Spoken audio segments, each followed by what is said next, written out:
Hey, do you want to talk about periods with me? No one's asked me about my period care. I have things to say. You had a job offer lined up. I did. A Katie. full-time job offer. Scandalous. Yeah. And you said no. I think you need to be a little delusional. Be Delulu. Katie Diasti, marker, take one. Katie Diasti.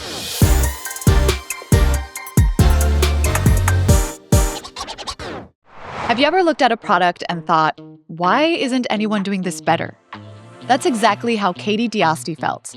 And instead of waiting for someone else to do it, she built Viv, a brand that's redefining period care. In this conversation, you'll hear how Katie turned a college idea into a nationwide movement, and what it really takes to grow a brand that educates, empowers, and stands out in a crowded market. Katie, thank you so much for being with us today. I'm so excited to have you here. I'm so excited to be here. I want you to walk us through to the beginning of the moment of inspiration, the moment that it hit you that what was out there wasn't enough for you and you wanted to do something better. I remember, and I think a lot of young people have this experience, like walking down the tampon aisle or the pad aisle and just feeling so much anxiety. Like, oh my gosh, I hope nobody sees me here. And that's like, a classic. Yeah. Like running to grab product. Yes. Half the world's population is experiencing periods. Mm-hmm. Like, let's normalize that right now. It's like so many people are having to deal with this every single month, and we're still not talking about it. Like, there's still so much stigma. We're still using all these like euphemisms and different names for the products and what a period is. And I was like, I thought of myself as like so empowered and progressive. And like, I didn't mind if I was like speaking my truth. But then when I was buying pads at the store, I was like, my face was turning red. I was so anxious. I felt like I was sweating. I was like, why am I experiencing this? And I obviously loved brands. I was studying marketing in school. I was interning for a bunch of brands and agencies. And it's like, wow, there's so many amazing, cool things happening in the food and beverage aisle, in the deodorant aisle, in the oral care space. And our space was just predominantly just owned by big conglomerates and so sterile feeling and untouched for so long. And I was like, okay, it'd be so cool if someone made a brand for my generation if they could understand us. And I realized that I understand my generation better than a bunch of dudes in an executive boardroom could ever. And so why not build it myself? Yes, you did. Okay. So Viv is a better for you, more sustainable period care brand. Really here, no matter where you're at in your period journey or sustainability journey, we have a product that's going to make your period more comfortable and have a better impact on the earth. And so we really believe not having to sacrifice performance for sustainability. And we all need our period care to actually work. Yes, we do. Yeah. And that's one of the most important things. And so we're doing that by using innovative fibers and new materials that can be high performing while also being really safe for your body, which should be the bare minimum. But let's start from the beginning. Tell us a little bit about yourself and Viv. Absolutely. I started the idea stage of Viv my senior year of college, but grew up in Tampa, Florida. I have a really, really big Egyptian family, but a lot of my family are entrepreneurs, started their own medical practices or their own companies, and immigrated here from Egypt. And that always stuck with me. And I loved seeing my mom, who's a single mom, work and run her practice, but also be so present, and thought that was so exciting and interesting. And my grandma helped raise us too. And she always instilled the importance of education, especially for women in us, because she was not able to get proper formal schooling where she grew up. And so for us, making sure we had good education, good awareness for ourselves and our bodies was something that was always instilled in me, and something that's now like such a core value of Viv today. I took an entrepreneurship class. The whole thing was find a problem, come up with a solution for it. And I always found like hygiene makes so much sense because it often thrives off insecurities of women, and that's how a lot of brands sell. And I want to rewrite that narrative for a lot of young people, that we don't need to highlight your insecurities to sell to you. Like, we can work with you to make you feel better. And I just started bringing my friends in a circle in my dorm and asking them about their tampons. I was like, what do you hate about your tampons? What do you hate about your period?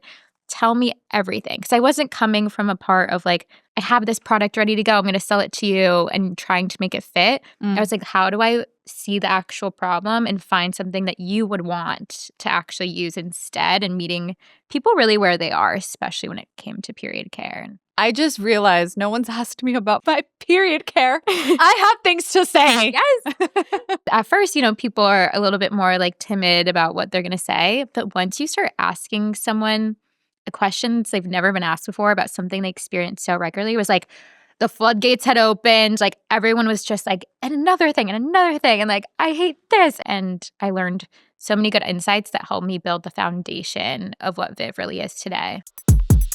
So you jumped into Viv right out of college. Yeah, insane. I know. This came from a class. It really, truly just kept evolving. I should have been a second semester senior, off to winter break, chilling, had a job offer lined up, was like, all the things are You set had a up. job offer lined up. I did.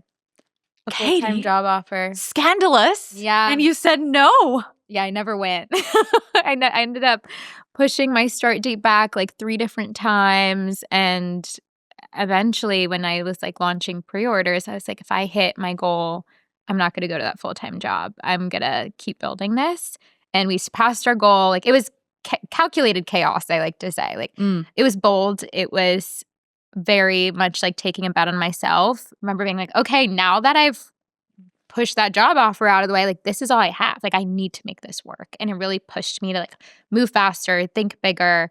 And I would start going to all these events in the Boston area. They're basically like farmers markets and events like that. And I would just get a table and like some posters I got made, and it looked so ugly. Oh my gosh, looking back at it, it was very DIY. And would sit there, and I just had my samples. I didn't even have actual products done and ready yet. And it would say sustainable period care. And people would walk by me at the markets, and I'd say like, hey, do you want to talk about periods with me? And most the people would run away, but a few people were like, yeah, I want to talk about periods. And I was selling pre-orders. I didn't even have any product to sell. It was like, you put your email down and here's I'll take your credit card information. I'll mail them to you in 3 months. Like, and people, I sold like a lot of pads that way. But as I was standing there, people were like, this is cool, but I'm really interested in menstrual cups. But I'm really afraid of how to take them out. And I was like, yeah, I'm afraid of them too. I was like, what if I could create a menstrual cup that was just easier to remove? Like, so many people would love that. And that's how we created our Viv Cup, which is now our top seller on Amazon. It's in nationwide and retail doors across the US. And like so much of our innovation came from simply talking to people, like standing there and hearing people's feedback. So talking about those early days, it was just you with your table, with the questionable branding that you mentioned. Yes. Getting that customer feedback. I'm actually curious to know, at what point did you get the actual product? Yes. Yeah. It was, I went deeper into the space. I was like learning about what I needed to make a full line. Everyone was like, we want tampons, we want the cups, we want, and I was like, oh my gosh, I think I need money to do this. And so darn. Money, that thing. Kind of important. And so I did some accelerator programs. There were some grants. And like, I think the first batch I did with like less than $5,000 of like the funding we got from the accelerator. And as you're growing, I was like, these products are medical devices. Like we need FDA. Like we had so much to do. And so I ended up raising a round of pre-seed funding from angel investors, mainly local to the Boston area. And then people who are founders of brands who had recently exited and are now becoming angel investors. And it was great because they knew what they were doing. And when I raised that first amount, it was all to create, the refined design that I had in my head and the full product line and finding the right manufacturing partners and hitting MOQs. And we had a warehouse in Boston for the first like year and a half where all of the pallets were sitting where we worked out of, and I shipped every product by hand. And that was like our first year. You shipped every product by you yourself? Yeah, me and my team member, Kelly, me and her shipped every product. Shout out to Kelly. Yeah. First hire, has been with us since, like our marketing director, and Anna, who's been with me since 2021. The three of us like have done so much packing of product in that warehouse. Quickly realized we needed a fulfillment center as we were growing, and we were like, wow, we're spending a lot of time packing boxes. Black Friday was like I can't imagine. 2 days worth of packing. It was crazy. But I have this like funny concept. I always say that I think it's really important for every founder to have touched cardboard. And like I've actually packed a box and understand every element from start to finish. And like even when I look back at our old packaging, I'm like, you should be embarrassed by the first product you ever launched, because if you're not moving fast enough. You're not launching fast enough. And like I put something out there and then I iterated and improved it. And I think that's really important for people to remember. Like what we look like now is so different than when we looked like 3 years ago. You also discussed doing well on social media. Doing well on social media for a brand doesn't always translate to sales. Mm-hmm. Did you see that occurring for Viv? And if so, what do you think wasn't working behind the scenes that it didn't translate to sales? In our category in particular, trust is so crucial, so that when we do end up in more sales places, we end up on more shelves. Like people are like, oh, what? That company taught me a lot. Seeing them on social media, like I'm going to trust them and purchase the product. And so we can value them in 2 different ways. We've had quite a few viral moments, and some of them are really simple educational videos, like how to insert a tampon is one of our most viral videos. I mean, we posted one last week and it got 10 million views overnight. And shut up. Yep, on YouTube. Yeah. Good for Viv for educating, but also for the people that are like looking for this content, wanting to see this content. Yeah. I'm like constantly reading our comment section. I actually still do our customer support most of the time too, because I love like being so close to the customer. Like I want to know everything. If something's breaking, I'll be the first to know about it, because I'm seeing a million questions on customer support. When there's like market changes or questions, like I can see it right away. And so we view our social media in a very similar way. We'll put out all these educational things. People will continue to ask us follow-up questions. And it's allowed us to learn about Viv as a brand and help evolve the brand too, because now we really view Viv as this cool big sister that everyone needs in their life. And we're that educational point where you're like, oh, I don't know how to use a menstrual cup. Viv has a ton of viral videos about how to use a menstrual cup. And is it our cup? Yes. But like you can use that and apply it to any part of your life. But we also get questions now like, hey, like I want to shave my legs for the first time. How do I talk to my mom about that? And we're like, wow, we are actually becoming the internet's cool big sister and really wanting to embody and embrace that. And we've had, our first cup video was like how to use the Viv cup, blew up. Our sales like skyrocketed. They were like instant growth after that video. And it was really cool to see that happen. Obviously, like we love to see that translation of sales, but it was great to understand why people were buying. I just got emotional for 2 seconds there because I wish I would have had that. Oh, damn. Yeah, me too. Hold on, everybody. Damn it. My pregnancy tears. Because I feel like coming from, and you'll feel this, but an immigrant family, Hispanic family in my case, it's not conversations that you have or have easily. I didn't learn how to use a tampon till later in life. And it was because I was forced to, because I was an athlete. And it was a conversation that I had with my then boyfriend, now husband, where I was like, I don't know how to do it. And he's like, oh, let's Google things. Let's learn together. And I was like, shut up. And now that's why we're married. Yes. I was like, you're not going anywhere. You're staying right here. Aww. How do you have these difficult conversations with your customers, with an audience that oftentimes, as we spoke about in the beginning, feel uncomfortable hearing these conversations, especially even when you're talking to investors? Like going into a room, I can't imagine. Yes. I don't know what the boardroom looks like, but having to say all of these words and everyone not like squirming around. Investors speak in dollar signs. So I was like, I can show you the numbers and the dollar signs of how we can get here, but we're going to do so by also teaching how it works. I remember being on a Zoom call with like 20 investors and part of this angel group and pulling out a Viv menstrual cup because one lady kept interrupting me and was like, I don't get how that works. I don't get how it works. I go, no problem. Let's just do a little 101 for the class here, and pulled out our tube and uterus model demonstration and a cup and like fully on Zoom. I even clutched my pearls right now like, oh, girl. And there's like these like, 60-plus-year-old men on this call, and they're just not. I'm like, a lot of them have kids, a lot of them have daughters. Right. Like, it's Yeah. like, and the best investors were those who were like, great, I'm willing to learn and understand. But they also were like, you're the leader here. Like, you're the expert of this space, and we're investing in you because you know how to talk to your community. And so it's nice to give them a taste of like, this is how I talk to my community. I'm going to talk to you the same way. And I hope that resonates. And for plenty of people, it did. And I would argue that if it didn't, then those weren't the people that were going to go with you on this journey. Start by just talking about it and maybe saying the word vagina a few more times. Let's say the word vagina together, everybody. Tell me a little bit about how you started getting into sales. At the beginning, you started DTC? So we launched the brand in mid-2021, and by January of 2022, we had launched on Amazon, and that really changed the game in terms of like how many eyes we had on our brand, but also the people that were searching for our products and were more educated on sustainability or natural product solutions that were looking for us.